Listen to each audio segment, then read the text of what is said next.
Hello mga pamangkim! Welcome to Life with Tita Kim! Today, we will travel to one of the busiest street in Palawan at night. Yun ay ang El Nido Town.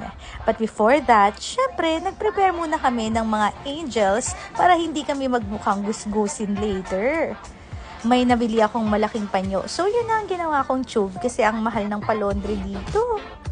Then, pumunta na kami sa pinakasentro ng El Nido. Ever since, ito talaga ang pinaka-tinatao ng mga travelers.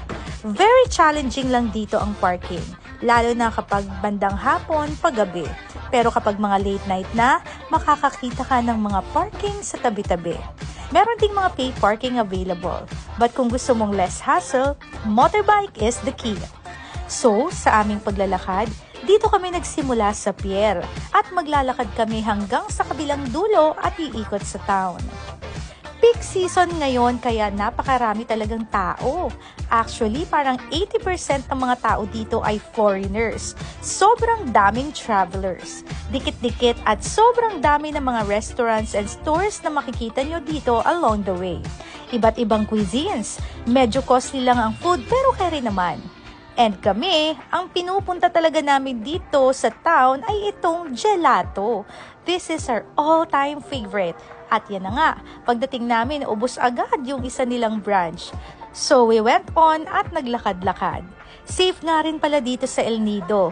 Based on my experience sa maraming beses na andito kami, walang kahit anong gulo o mandurukot. Sobrang dami ring souvenir shops and stores. Hindi ka mauubusan ng papasukan, mauubusan ka nga lang ng pera. Along the way, syempre buhay na buhay rin ang nightlife.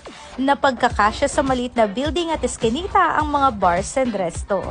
At yun na nga, pagdating namin dito sa may dulo, buti na lang at bukas pa ang isang gelato. Kita nyo naman, napakahaba ng pila. At kami lang yung Pinoy na pumipila dito sobrang daming puti. At syempre, pinili ko yung favorite kong dark chocolate. At ayan, nilibre na rin namin yung mga angels namin kasama na napapanaginipan na ang ice cream sa sobrang sarap.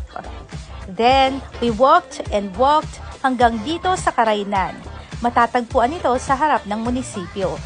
Actually, temporary lang ito kasi Foundation Month celebration ng El Nido.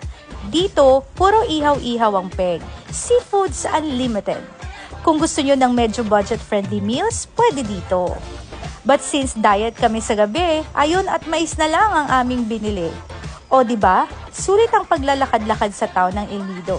Kayang ikutin lahat in a night. So, hope makapasyal kayo dito sa El Nido. See you next time dito sa Life with Tita Kim.